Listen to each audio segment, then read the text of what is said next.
everyone, good evening and welcome to our Facebook Live webinar with Laura Riley. Welcome, Laura. Thank you for having me. Tonight we're talking about using your NDIS school options. So sadly, our second panelist, Marita Navas-Morgan, has been caught up in Canberra creating, I guess, life skills for a group of young people that she's taken on a recce. But we will push on ahead, and no doubt Marita will join us at some other stage talking about these post-school options. So first of all, I just want to thank everyone that registered with us ahead of today. So we received over 100 questions, and we're using those questions today to, I guess, to inform our discussion. So thank you, everyone, and thank you, Laura. So a little bit about myself. So MyCareSpace is an online platform that we created to create meaningful connections for people living with a disability. My name is Nicole Gamarov, and I'm the founder. And Laura here. So Laura was inspired by her brother Shane due to the lack of post-school options that he had. Laura went on to co-found Fighting Chance Australia with her brother, Jordan O'Reilly, and they went on to create more opportunities post-school for young people and to give them the opportunity to reach their full potential. So Laura, today we really, I guess, we want to talk about some of the barriers that people shared with us, and we also want to talk about the options. So in terms of the barriers, there were four main barriers that people identified. The first one was knowing where to go and the lack of information. The second was post-school options in terms of employment, especially in rural areas. The third was knowing how to start your own business. And then the fourth one was lifting society's expectations of what young people can achieve. So on that first barrier of access to information or knowing where to find the information, any insights that you can share with us around that? Yeah. Firstly, thank you very much for having me. I love what MyCareSpace do. And yeah, it's a great honour to be here. Yeah, so I think lack of access to information is something that we regularly see as a real challenge for people. We've been operating in Sydney for 8 years, and we have people who live even streets away come into us and say, I had no idea that you were here. And that's, you know, that historically, that lack of a source of where to go to get the information has been a real challenge for people. But we have seen that transform in the NDIS environment. Organisations are starting to spring up whose mission is around creating those links and creating information. So MyCareSpace is a great example of sort of a source of information that people can use. But there are other sources as well. NDIS Grassroots is a Facebook page which has, I think, over 40,000 users, an incredible source of information and something that I regularly look at when I've got questions. But there are other, I think, local people that people can plug into. Using your network is really important. So we find word of mouth is a massive way that people learn about us. That people they know through their school or through their art class or their dance class refer. So I think plugging into who you know and the information that those people have is very profound. Also schools as well. So we talk to a lot of amazing schools and teachers in special school environments or special units who's really make it their job to find what's going on in their local community. They have the experience of seeing young people who've gone through the system before, and they can be a real font of knowledge as well. Support coordinators is a massive source of information.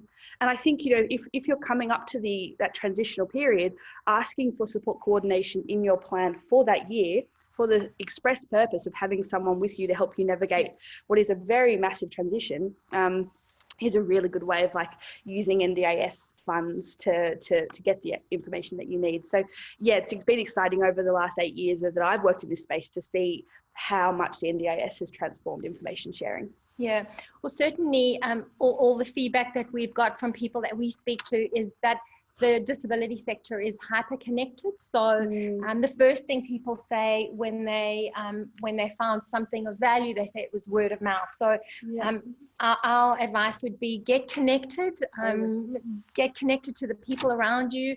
If they've got a child or a young person transitioning out of school, find out what they're doing, because you never know, there might be something amazing that they've stumbled upon, and just by chatting to people that are in your network, you could find that opportunity. So that's really important. We obviously, MyCareSpace is an online platform that creates meaningful connections by sharing information, and post-school options is definitely a key focus for us. So we will continue to share information, and after this webinar, we will be sharing a useful links and all the references that Laura or I'll be making, and even Marita has shared some useful links with us. We'll create a resource for everyone to go back to. Something that I'd like to mention as well is a program called the National Disability Coordination Officer Program. So I actually have a resource here from the Hunter Central Coast NDCO.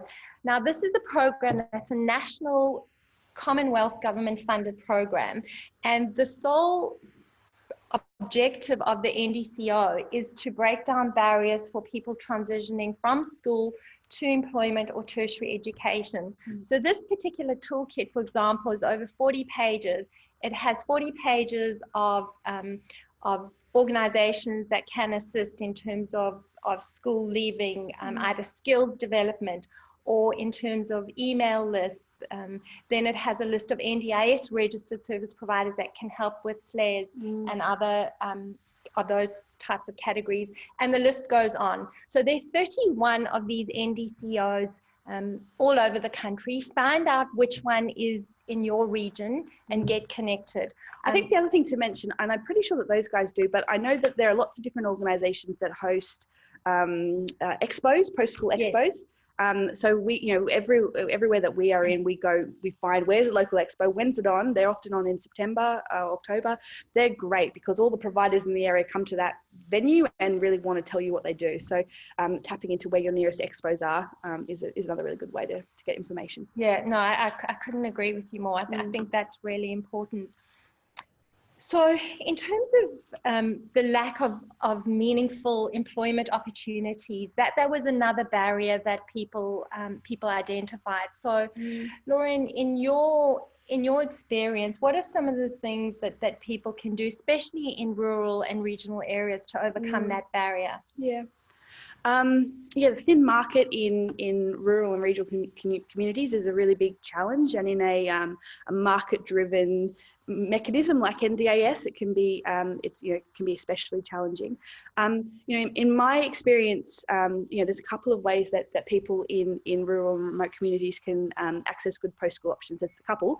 One is to plug into mainstream services, and this is something that I'll talk about I think a bit tonight, because I'm really passionate about the way that the NDIS has opened up all services as potential post-school options for people with disability. And if you're in a regional or remote community, or indeed any community where there aren't the types of services that you want, I would encourage everybody really to think mainstream and to think, well, is the service or support that I want available for the broader community? And then can you use a tool like HireUp to find a support worker to give you the supports that you need to go and access that mainstream service? I mean, I think it's worth reflecting that pre-NDIS, this system, the funding came to providers directly via government. So often for people leaving school, if you needed a bit of extra support, the only way you could access what you wanted to do was via a directly funded NDIS, a directly funded disability service. NDIS has completely transformed that, and it's funding individuals. So I think we really need to break out of the mindset of, I'm leaving school, let me find a disability service, and into the mindset of, okay, I've got my funding, what do I want to do with my life? And really thinking of your whole community as a vehicle for achieving what you want to do. I think that really, I think it stimulates, innovative thinking, thinking differently, thinking more creatively about how can we bring all the resources that are around me in this local community into my life and to empower me to achieve what I want. So I think thinking mainstream, using tools like HireUp, and being creative with your funding and innovative with your funding. And I think earlier when we chatted about it, people, I guess, can start with, well, what are they passionate about? What are you good at?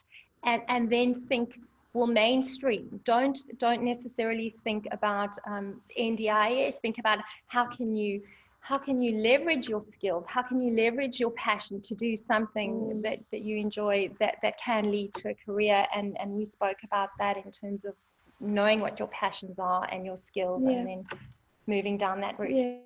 Yeah, there are a lot of amazing examples that we're going to come to talk about a little later today. But there's lots of amazing examples of people with individual skills. For example, someone who may like walking. Well, great. Let's use that skill. Let's turn that into a business doing, fly delivery. And really, again, leveraging tools like HireUp, where you can bring the support to you that you need in terms of a support worker, to then, turn that skill that you have, or that ability, or that interest, into your own job, and really not necessarily just waiting for society to come and hand you a job, but really to say, okay, how am I going to proactively use the resources I have in my NDIS funding to build the business for me that I want, and that's going to give me a really awesome working opportunity. Yeah. And I think the other thing that's worth noticing noting in rural and regional areas is if there are few NDIS registered service providers, we always say to people, think about self-managing, think about being plan managed, because that just opens a range of opportunities and mainstream opportunities that might not be there for you if you're agency managed. So that is quite key in terms of trying to get the most flexibility from your funding.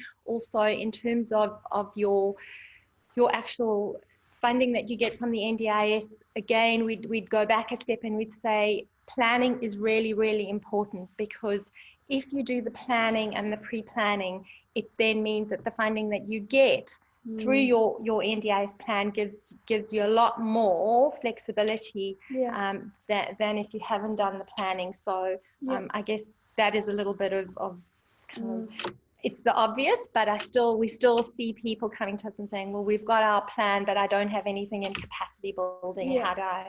How do I start my own business, for example? So the other thing, just quickly, that we're seeing in regional and rural communities where, for example, there aren't many support workers, is by using a tool like HireUp. You could, for example, if your neighbour is someone who has a connection with your person or yourself, and you think, that person would be a great support worker for me, isn't a traditional support worker, but you can grab that person, bring them onto HireUp, get them to do the relevant qualifications and training, but then they're able to support you. So really thinking about how am I using my community to be the supports that I need, rather than waiting for a provider to do for you. Yeah, great. So the third barrier that people spoke about was starting or knowing how to start your own business. Now, you've started your own business, Fighting Chance. A few, yes. And it's, as you know, it's not easy. So what insights can we share with young people who are potentially leaving school, and that's the pathway that they want to go down? So I've started a few businesses, and it's definitely not easy. It's hard work, and you really have to put your back into it. That for sure. But on the other hand, I've started businesses that I am passionate about, and that do work that I really care about. And because of that, actually, it's not work. It's no work at all. And so I think that's would be my biggest piece of advice for people. If you're thinking, perhaps my own business is a pathway for me post school, my strong advice would be, think about what you know and love, or what the person that you're supporting, what are they good at, and really, that is such a broad, as I mentioned before, that could just be love going for walks, or I love being social, I love talking to people, or I love technology. Really thinking about what is the person's skill, and then leveraging that to turn that into your own business. And if you do it, if you take that approach, I find that you're driven by passion, you're driven by heart, and so it's a lot of fun in addition to being challenging. But yeah, and I think then you're using your skills and what you're good at, and you're able to let that shine. And we find, we'll talk about some examples later, but we see that people in our community at Fighting Chance who do run their own business, or they're working on their own entrepreneurial idea, you know, they are, you know, growing so much, using their skills, and really the things that they can't do is irrelevant. Yeah. Because they're really focusing on what they can bring to the community and turning that into a pathway. So, and again, Hire Up can be really useful in that process. If you've got a good idea, you know, I want to do deliveries, great, grab a Hire Up support worker, someone who's trained to support that person to do that, to run that business. So, you know, there's ways to use tools like Hire Up to support that process. Yeah, and there are obviously other platforms as well. So we know that there's care seekers and others that one needs to just look around who's in your area and I guess access people who potentially have similar interests that will support you in following those passions. So I know, had Marita been with us today, she would have mentioned the Career Labs that Cerebral Palsy Alliance offers. So I actually recently attended one of the Career Labs. Marita invited me, and it was really interesting. The initial objective was to talk about young people's career and how they can progress those careers, but it seems like a lot of those young people are actually wanting to start their own businesses, and so it's evolved more into, well, how do you start your own business? And one of the things that people are looking for is peer support. So why not start your own peer support group, or find a mentor that has started his or her own business? So that's not necessarily through NDIS funding. That's something that you can create through your own network or through your family network. That's something you can build on. So that is something I know that Marita is promoting a lot. And she's doing it personally in her own experience. So. There are other awesome examples. I know Cerebral Palsy Alliance also do Remarkable, which is an awesome incubator program for people who've got a cool idea. I mean, I wish when we started in 2011 that there were half as many kind of support programs to support people. In Charge are also doing great stuff as well. So, you know, I think if people have an idea and a passion that they want to follow, reach out to peers and also to the organisations that are popping up to support people, and go for it. Yeah, and there are lots more organizations that are popping up that are specifically looking at micro enterprises and supporting young people. So whether it's improving your own technology skills, whether it's finding a coach or a mentor, these organizations will actually help you find those supports. And the idea is, I guess, that you need to have the funding in your NDIS plan first of all. So let's do the planning. So moving on then, in terms of, we really try to knock some of those barriers on, I guess, on the head. Moving on to how can we use our NDIS funds, assuming we've done our pre-planning and our planning, how can we use our NDIS funds to actually create some post-school options? So I guess in terms of, most people would have in this cohort would have finding and keeping a job in their plan. So in your experience, what are some of the more innovative ways that people can apply this funding to create employment opportunities? So that's an awesome opportunity for me to talk about one of our social enterprises at Fighting Chance. So just briefly, Fighting Chance's mission is around creating social enterprises that empower people with disability to achieve their goals. That's what we do. And in the last 7 years, we've started 2 social enterprises, one being Avenue, and which is where we are today, and our second social enterprise is called Jigsaw. So Jigsaw is designed exactly, for the in terms of the question that you asked. Jigsaw is designed for people who are finishing school, who are absolutely looking for a mainstream job, who have finding and keeping a job funding, or maybe school leavers employment support, SLES funding for that purpose, to really kind of gain those skills in the first couple of years after leaving school to go and get a job.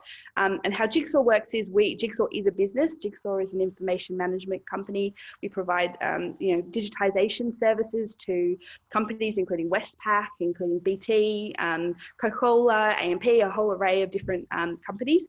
And we do that digitization work for those clients in order to create 3 supports for job seekers with disability. So the first is what we call Jigsaw Learning. It's a program for using finding and keeping a job funding, and also core funding as well, for job seekers who are straight out of school, or maybe have never had a job before, or indeed have had maybe a long period of unemployment, to come into a real business from day one, to be working in a business at a desk with colleagues and real work to do, but to really kind of over a period of time use their funding to gain those skills. And the pathway for our Jigsaw Learning participants is when they do attain those skills, they're able to then transition to paid employment with us in Jigsaw, paid at award wage, to have that first experience of having a job and having money, and how do I manage this? And then when people are ready, we then support them to pursue external employment and make that transition out of Jigsaw and into mainstream employment. So Jigsaw is an example, I think, of a fairly innovative approach to finding and keeping a job funding. I think we're a bit of a reaction to a more traditional approach of really kind of training people with job skills in a classroom setting. Yeah. We wanted to put our guys, this is based on my direct experience. I learned all my job skills working in a cafe, So we really wanted to create an opportunity for people with post-school funding to get into a working environment, learn those skills on the job, and then to be able to transition out. So that's what Jigsaw does. Right.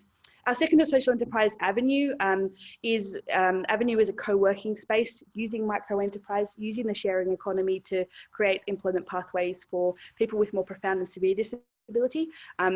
People can also use finding and keeping a job in Avenue, and also their core funding as well.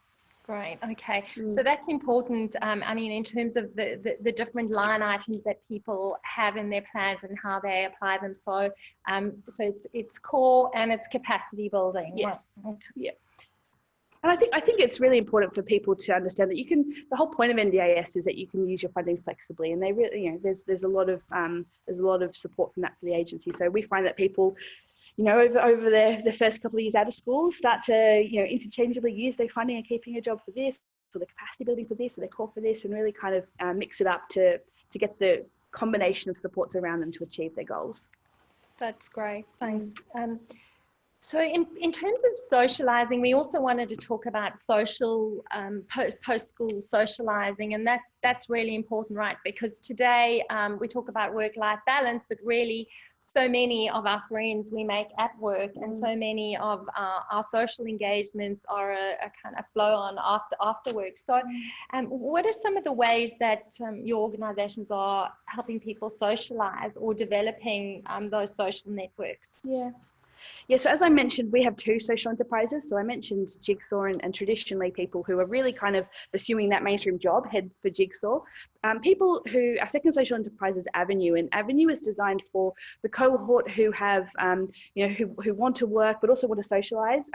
Often people with more of a significant disability for whom a mainstream type of work isn't their goal, but they want to work in an interesting way and they want to socialize. So as I mentioned, Avenue is a co-working space. We use micro-enterprise, we use the sharing economy to enable people to work in a way that's meaningful for them. I'll talk about some examples of the work that some of our guys are doing shortly, but work is the heart of what the guys do at Avenue, but also that social piece is critical, because like you said, that's certainly for me where I've made my adult friends is in the workplace.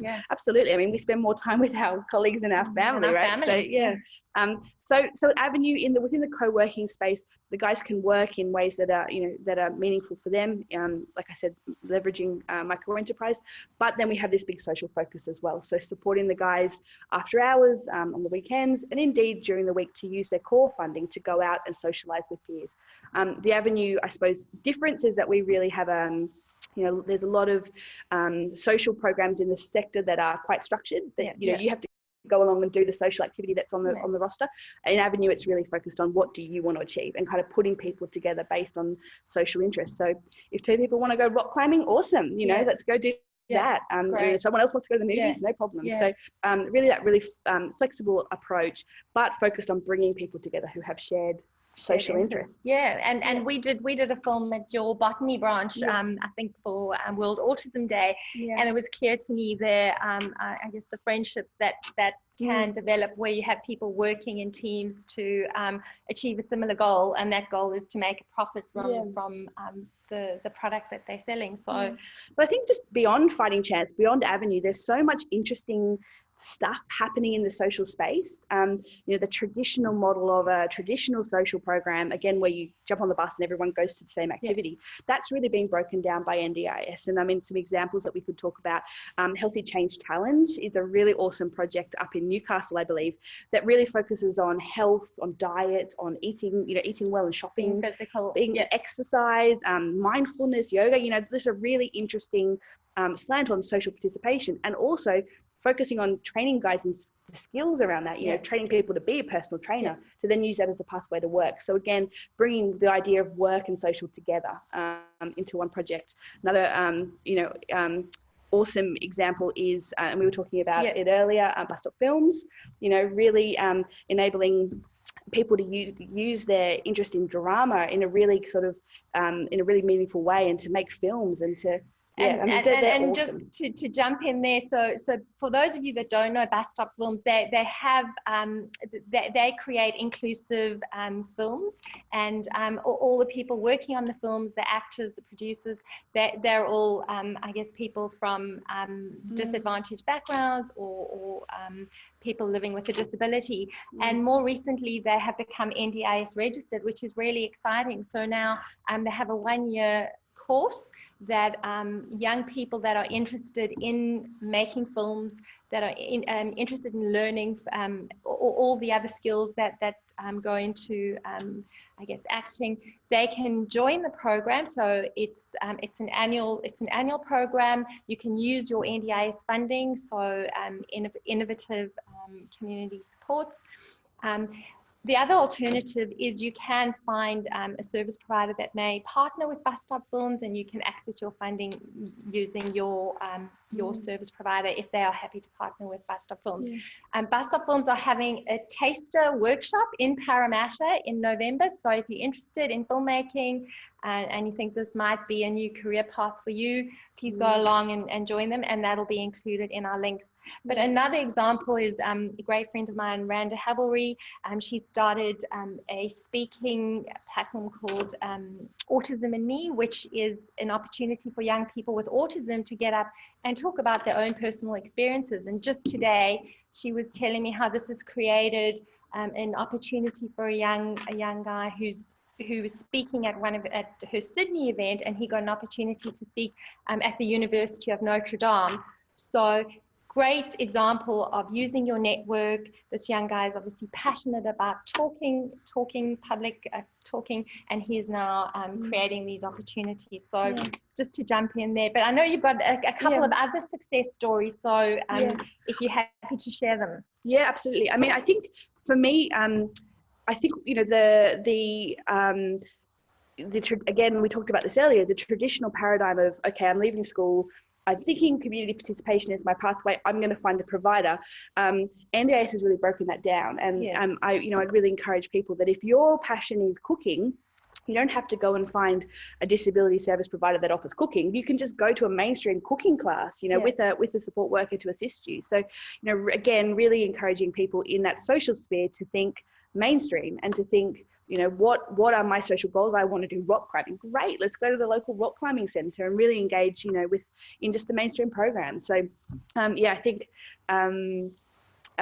really thinking, mainstream and breaking down this very old school notion that you have to find a program if you're headed in the social direction. You don't have to. You can go into mainstream, and also you can use it and blend your social interests with your work interests, and really kind of get a really rounded set of supports and programs around you for your post-school life. And even I think one of the examples that Marita was going to share with us this evening was creating opportunities around inclusive socializing and sports and rec. So a lot of young people that registered for our webinar spoke about wanting to engage more in sports and community in that way. So Marita's gone on to create inclusive netball for a group of young people. Now, she approached the organization that is providing some of the, the venue, but really drawing on your own network to say, if we've got these common interests, and it might be netball, but it might be basketball, it might be cooking, but drawing on your network, approaching mainstream organizations and putting together a group of people that have a shared interest. Yeah, absolutely. I think that's the major thing I think NDIS has done that we haven't quite fully grasped is just the endless amount of choice. And I know when my brother left school, you know, there were so few choices. There were just a handful, and that was all he had to choose from. And what I love about the direction our sector is going in is, you know, people have their funding in their own hands to do with what they want, and the whole world can be people's oyster. But we just have to think creatively, you know, think innovative, think mainstream, and really shop around. Don't just accept the first program that you stumble across, but, you know, really do your research.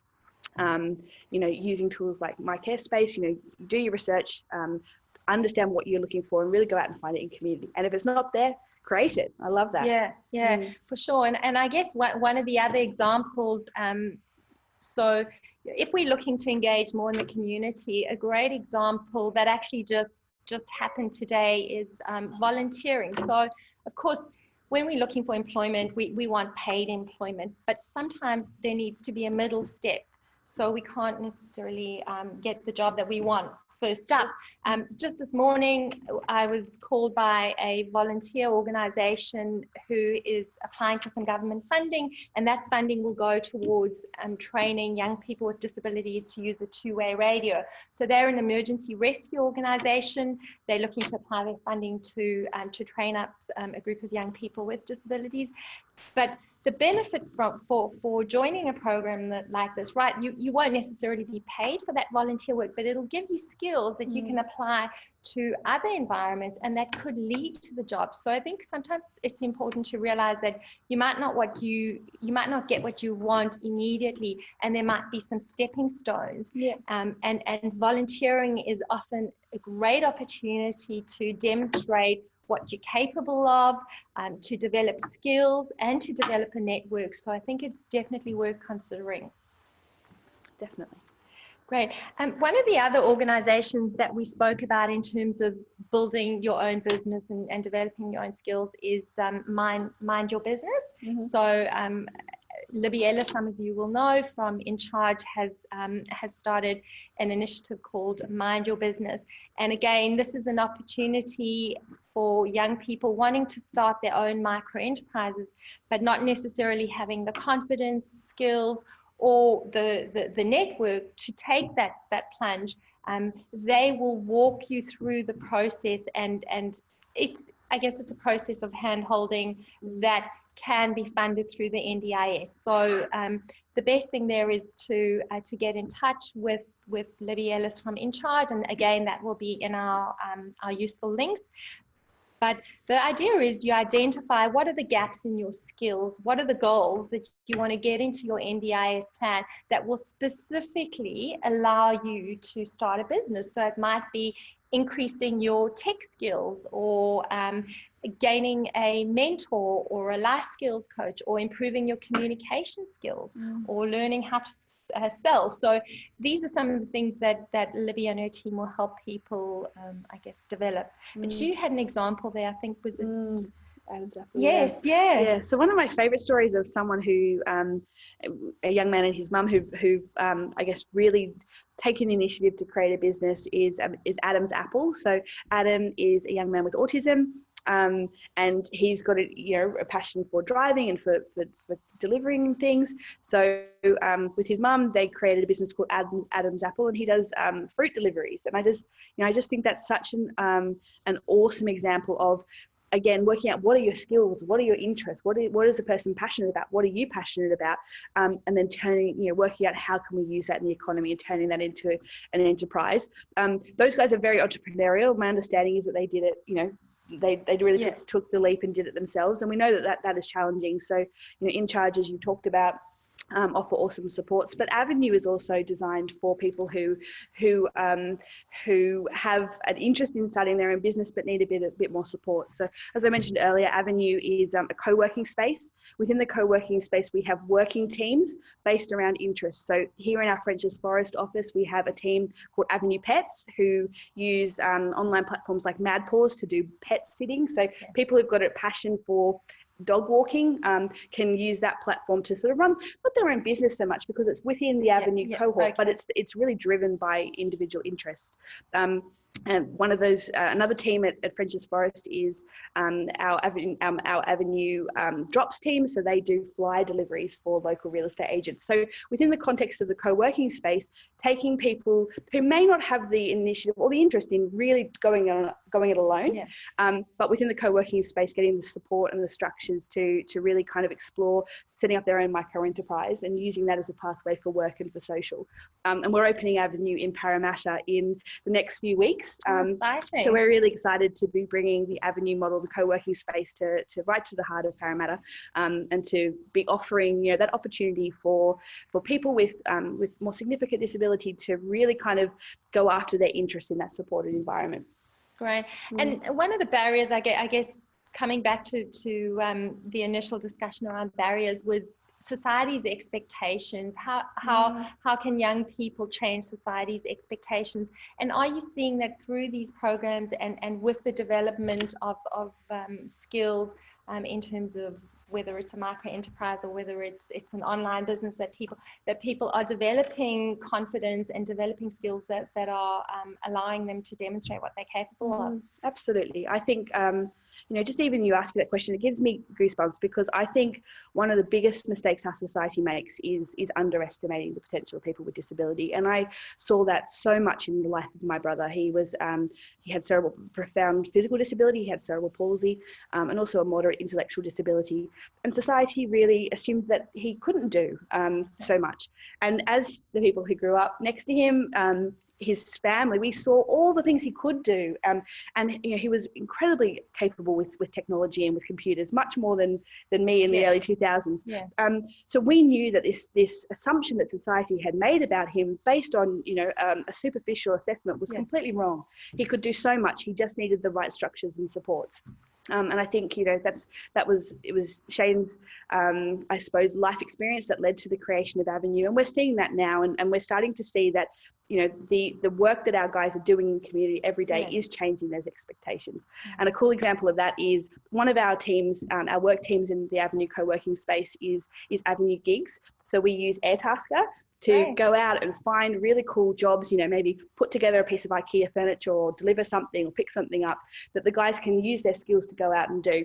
And what's really awesome about using Airtasker over the last few months is to start to see the attitudes of Airtasker users changing when they realise that even just from saying that we can do the job, you see people going, oh wow, but then when our guys rock up and they put together the IKEA furniture with the support of their support workers, you start to see people's attitudes changing. So I think by really kind of living what we've been talking about tonight, and people with disability getting out there and creating their own businesses, setting up, going into micro enterprise or getting out there socially, we can really transform what is an absolutely wrong assumption and lack of expectation, which is really undeserved. Yeah, totally. And from our own personal experience, my mother's blind, and one of the things that we marvel at on a daily basis is just there's very little she can't do.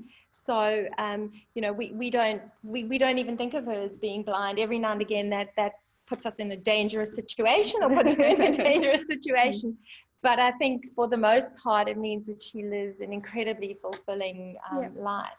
So I think from both our personal experiences, it really rings true. So another great example of where people have passions that can lead to career, we have an NDIS registered service provider on MyCareSpace called Paul Jordan, who he was diagnosed with Asperger's late in life, and he has written a book.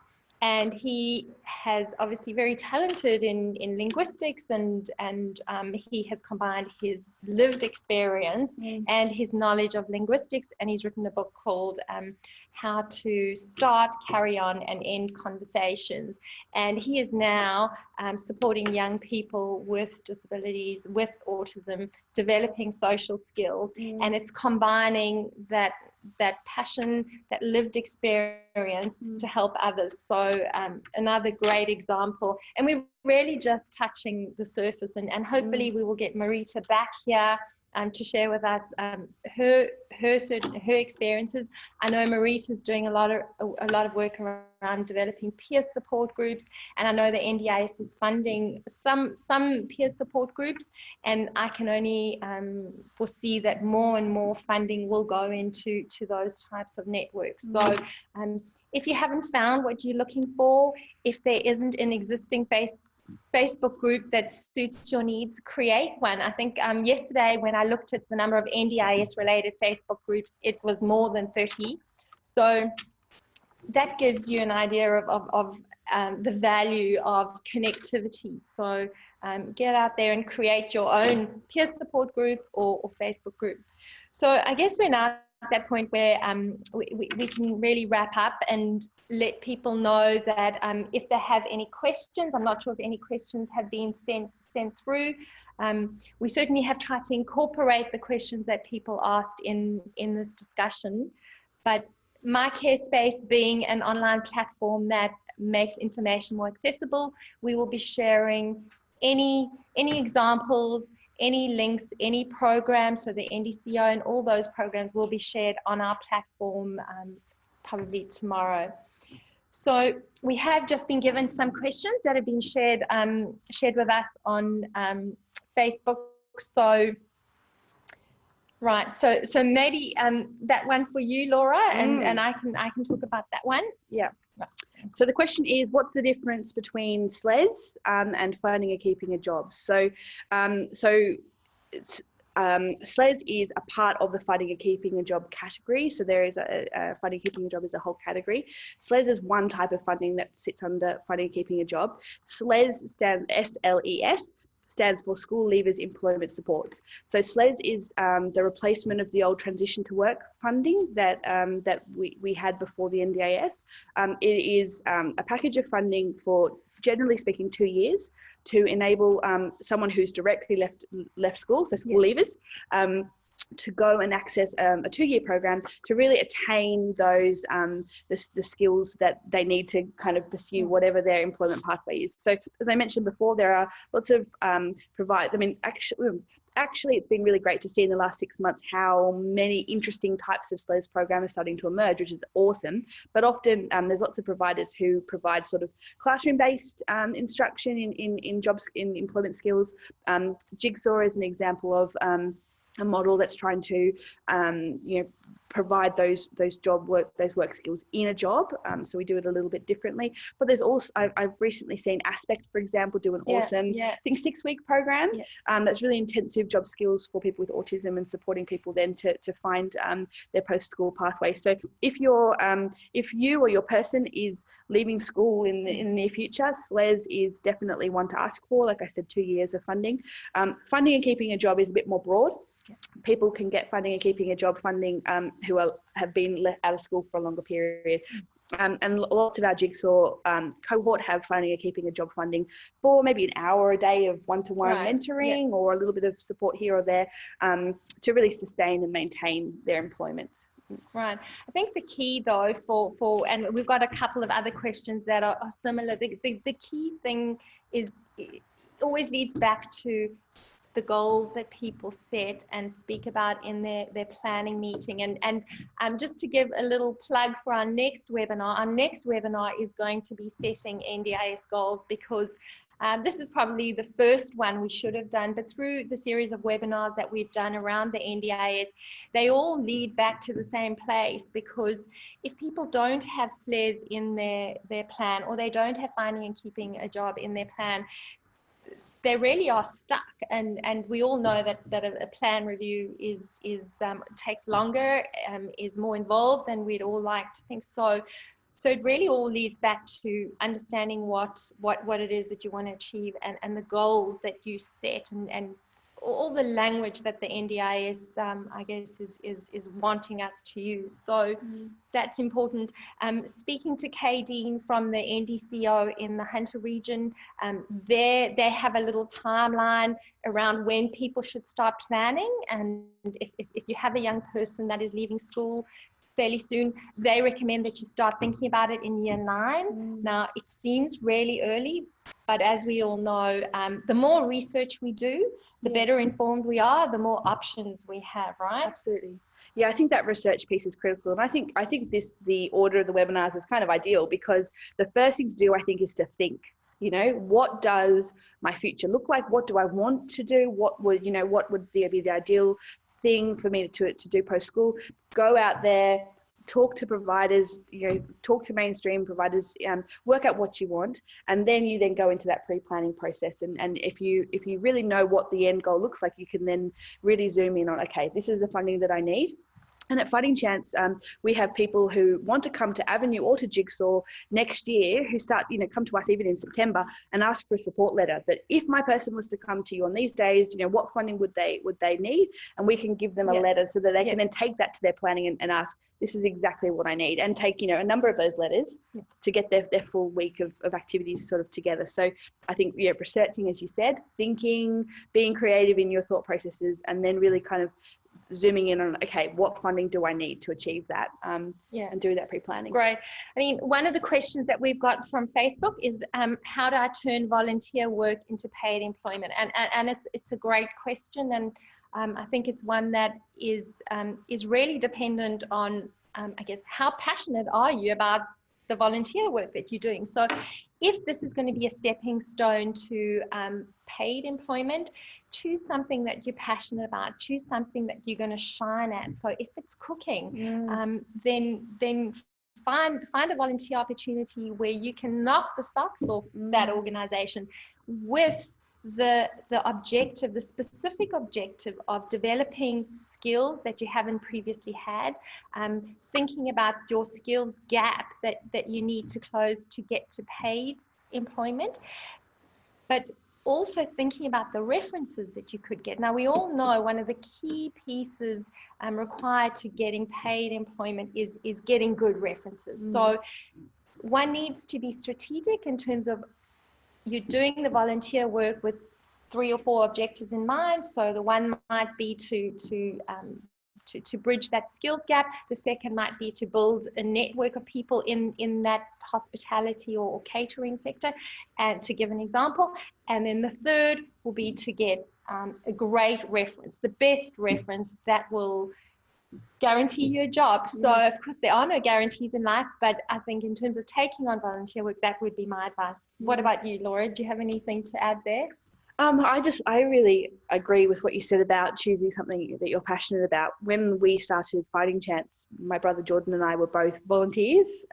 We started the the work that we were doing, not because we had, we thought it would create a job for us, but because we loved it and we cared about it. And I think if you're really sort of choose something to volunteer and that you're really passionate about, and you really use that opportunity to grow your skills, then oftentimes a pathway can open up. But the other thing I would say is, because this is it's a common experience, people with disability, is that find it really hard to make that transition, find it hard to get someone to give you the shot to make that transition. So as we've been talking about today, I think thinking of other alternative pathways as well, thinking about, well, can I set up my own business doing this thing that I'm volunteering in? Can I create a job for myself through more innovative pathways? So I think that's another sort of path people can take. Okay, and I agree with you. I think I recently read a book called Winging It, and one of the key takeouts for me was, if any of us are waiting for a tap on the shoulder, or if any one of us is waiting for something big to happen in your business to take it to the next level, we need to stop waiting and start doing. And I think that applies to everyone, whether you have a disability, whether you don't, no matter what your circumstances are. The waiting is nothing's going to happen, right? Go out and seize it. Absolutely. So one of the questions that we've got from Facebook is, what NDIS funds do I ask for? So Laura, I don't know if you've got a view on that, or so again, that goes back to what I said a little bit earlier. I think don't worry too much about the funds. And we certainly went through a process when we were supporting our community at Fighting Chance to transition into NDIS. People were thinking, how much do I need? And I said, don't worry about it, it's irrelevant. What you need to think about is, what do I want to do? What does post school look like for me? as I mentioned, go out, explore what's out there, use resources like MyCareSpace, use resources like Facebook, find the thing that really excites you, and then ask them, what funding do I need? So if people want to join our social enterprise avenue, we tell them you can use either SLES or core supports, capacity building supports. If people try our social enterprise jigsaw, we tell them finding keeping a job. We can give people a letter that says in a lot of detail, this is exactly what you have to ask for, so that people don't have to work that out themselves. They can just hand over the letter to their planner. So like I said, I think the funding that you need to ask for depends on what your goals is. So really focus on getting clear, what are my goals? What do I want to do? And then asking the providers that you're going to use, okay, what do I ask for? That's a pathway that I recommend. Great. I mean, my take on this is, what funds do I ask for? Well, I would turn that on its head. We're not asking for funds. What we need to do is we need to think about the best life that we want. And at MyCareSpace, we don't talk about an ordinary life. We talk about an extraordinary life, because quite frankly, who wants an ordinary life, right? Absolutely. We all want an extraordinary life. So in talking to a lot of people who've been through the planning process, it seems like the best approach is think about the best life that you want for yourself. Think about what your life looks like today, and think about the worst possible day. And then how do you get from the worst possible day that you're having today to the best possible day in the future? And one almost needs to think about each thing that you do throughout the day and how much support you need to do that. And then of course you need to think about, well, if it's going to uni, what are the supports I need to get to uni? And those need to be built into your goals. So ultimately, the funds that you get are simply responding to the goals that you want. Absolutely. So the funds and the type of funds is responsive to what you want to achieve. That's absolutely right. So again, very similar questions. So the questions are all similar. And this one is, what supports can NDIS provide for people with disabilities to attend uni or post-school education? Yeah, awesome question.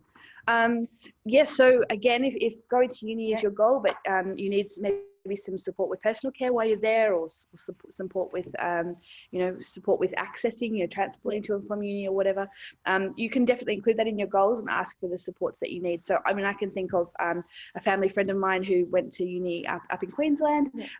He was independent at uni, just needed some assistance in with at lunchtime and with the bathroom, so was able to ask the NDIS for hours of support that matched what he needed. And then I believe he found a support worker through a support worker from his campus that could join higher up and then provide his PC for him. So we have someone here in Avenue who goes to TAFE. I believe he's doing TAFE online at the moment, so he comes to Avenue, our co-working space, and does his TAFE studies here, and we can provide support to him while he's doing those TAFE studies. So there's a lot of ways that you can use your funding flexibly to achieve your goals. And also another awesome program that I'm aware of is Uni to Beyond. Great example to share here. So Uni to Beyond is a really cool program that supports, I think, people with intellectual disability to go and experience university life. I think participate in some courses that are relevant to the young person's interests, and to really have that uni experience. So that's a really awesome way for that people can use their funding to access uni. And is that through University of Sydney? I believe it is. I think yes it is. I think that's the campus. I think we put it in the links. There's an organisation that provides the program, but it's in partnership with Uni of Sydney. And all universities should have disability inclusion plans and disability inclusion officers who can support their students. Yes. But at the end of the day, it comes back to, well, if you want to go to uni, what's stopping you right now from going to uni, and what supports can you put in place to get you there? So maybe transport, that might be another one that people need to think about. So that's a great question. Right. So let's see. Any examples where support worker works alongside person with a disability in mainstream jobs using assistance with social and community participation, increase in finding and keeping a job? I have one. Yes. Okay. So my friend Nick Armstrong, he works at McDonald's using his higher up support worker. So I'm not sure which category, but it probably is his social community participation, I would say, but with one of those core categories, able to access a support worker through higher up and go and work together at McDonald's. So he's one of my like inspirations in life, and an awesome example of that. I mean, other examples that we have here at our Avenue co-working space are, one young man I'm thinking of who does dog walking, goes out with his Avenue support worker to do that, and is paid through Mad Paws and keeps the money that he earns, but uses that support. Another example of one of our guys here makes beautiful art, works with our team here at Avenue to turn that art into socks and sells those at community markets, again using a support worker. So there's I think thinking about how can I leverage a support worker to enable me to work either in a mainstream business or in a micro enterprise that I'm passionate about is a really awesome pathway.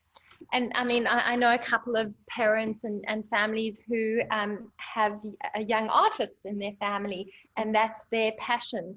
And again, if that's something that a career path that you want to go down, or a vocation that you want to go down, is it a art classes? Is it an art teacher that you need to support you, or even a business manager that's going to help you, I guess, get your artworks into the places that you need them to be to sell them. So Studio Arts in Hornsby, they run Studio great A. example. So Studio Arts do art programs that are more sort of social and community participation based, but for the artists who are really serious about their work, they can find ways to sell their art through Studio A. So there's lots of really cool examples like that. Again, where the social and the passion and the work, it all can overlap. Comes together. Great. So I think we're running out of time, and I guess given that we had to do this without Marita, I think Laura, I'm going to extend an invitation to you to at some stage redo this take two, maybe with a slightly different slant on it. It's been a pleasure talking to you about this topic that we're obviously both passionate about. So I don't know if you want to have one last tip that you want to give people. I know a couple of people have said, well, are we just going to give examples that relate to Sydney or to New South Wales? Absolutely not. I think all of the principles that we've applied should apply anywhere, but you might want to add something to that. Yeah, well, I mean, just with our work with Fighting Chance, as I mentioned, we're opening Avenue in Parramatta in the next few weeks, and we have national aspirations. Hopefully, we'll be taking Avenue interstate in the next sort of 12 to 18 months. So that's very exciting. But I think the principle that applies to people with disability right across the country is, use your NDIS plan and the funding that you have that is yours to go after your best life, and not to accept something that you're not happy with, not to accept the status quo, but really to think creatively, to think innovatively, and to pursue the post-school life that really makes you happy. That would be my advice, and I would encourage people right across our country not to rest until you really achieve that goal. Thanks, Laura. And one last word from me and from the MyCareSpace team is be informed. Make sure that you're connected, because really to create those opportunities, one needs to know that they exist. So join up with MyCareSpace. All our resources are free. Every day we're posting new events, we're posting new resources, and we're certainly going to be posting resources and links from today so that you can be connected and stay informed. So join our next webinar, which will be on setting goals for your NDIS plan. Thanks everyone, and thanks again, Laura.